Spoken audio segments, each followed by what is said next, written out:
la naturalisation par décret អត់និយាយពីម៉ាក់អាយ៉ាទេណានិយាយពី par décret តាមរយៈការប្តឹងសុំធម្មតាមិនមែនតាមរយៈការរៀបការទេគឺគេហៅថា naturalisation par décret ដោយអនុក្រឹត្យ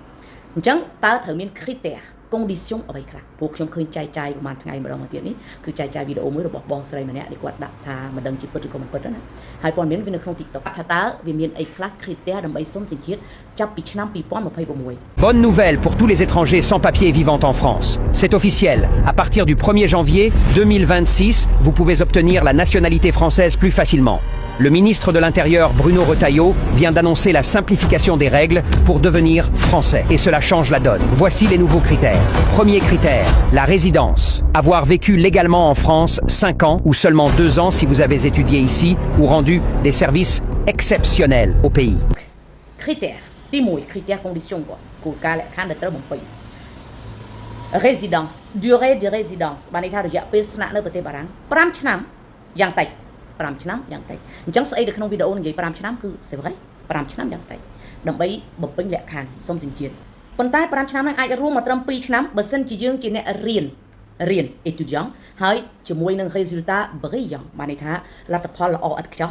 un succès ជោគជ័យនៅក្នុងការរៀនរបស់យើងទៀត durée 5ឆ្នាំមកបំរុញត្រឹម2ឆ្នាំអញ្ចឹងស្អីដែលតប៉ែនិយាយក្នុង TikTok គឺជាការពិត Deuxième critère, la langue française. Il faudra avoir un niveau B, un minimum à l'oral et à l'écrit, validé par un certificat officiel. ចំពោះកម្រិតភាសាគឺមិនមែន B ទេគឺ B2 ចាប់ពី2026គឺ B2 លែង B1 ទៀតហើយអញ្ចឹងខុសចំណុចភាសាមួយពីព្រោះគាត់ថា niveau B minimum តាមពិតគឺគេតម្រូវការយក B2 ដែលជ្រៅជាង B1 បន្តិចទៀត Troisième critère, l'intégration. Vous devez pouvoir que vous avez un emploi stable, des revenus suffisants et aucune dépendance aux aides sociales. ចំណុចប្រាក់ខែ aucune aide បានន័យថាមិនត្រូវ dépendant បានថាមិនត្រូវអាស្រ័យដោយស៊ីលុយរត់និយាយភាសាសម័យចូលស្ដាប់មិនត្រូវចាំទៅស៊ីលុយរត់ទេអញ្ចឹងត្រូវមានប្រាក់ចំណូលគ្រប់គ្រាន់ revenu suffisant ដោយការធ្វើការអញ្ចឹងយ៉ាងហោចណាស់ក្នុងរយៈពេល24ខែមុនពេលដែលយើងដាក់ដំណងរហូតមកដល់ថ្ងៃដែលយើងដាក់ដំណងសុំសញ្ជាតិត្រូវធ្វើការ24ខែហ្នឹងជា CDD បានន័យថា contrat à durée déterminée ណាកន្លែងនេះ5ខែកន្លែងនេះ4ខែកន្លែងនេះ3ខែអញ្ចឹងទៅ cumulé 24ខែហ្នឹងគឺយើងធ្វើការជាប់បើមិនអញ្ចឹងទេយើងធ្វើការជា CDI contrat à durée indéterminée បុគ្គលិកពេញសិទ្ធិរបស់កន្លែងណាមួយដោយជាប់លាប់រហូតនៅក្នុងមួយឆ្នាំចុងក្រោយរហូតមកដល់ថ្ងៃដែលដាក់សុំសញ្ជាតិគឺជាការដែលល្អ Quatrième critère, les valeurs républicaines, la connaissance et l'adhésion aux principes de la République est aussi exigée. Cinquième critère, l'institution française, réussir un entretien prouvant votre connaissance du pays. Connaissance en civique, en droit civique, l'histoire barang,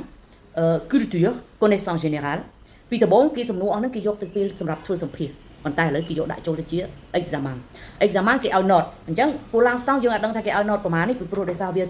តែចាប់ផ្ដើមអនុវត្តនៅ2026អញ្ចឹងអត់ទាន់មានអ្នកណាបានឆ្លងកាត់នៅឡើយទេអា examen civic ហ្នឹងណាអញ្ចឹងអាហ្នឹងគឺមួយទៀតបន្ទាប់មកទៀតមានអីទៀត engagement បានន័យថាម៉េច engagement បានន័យថាយើងត្រូវតែដាក់ថាកិច្ចសន្យារបៀបយ៉ាងម៉េចរបៀបដូចថាយើងត្រូវតែមានការគោរពច្បាប់យើងត្រូវ respecter la loi យើងត្រូវ bien s'intégrer សម្របខ្លួនសម្រួលខ្លួនផ្សំខ្លួនទៅនឹងសង្គមរបស់គេ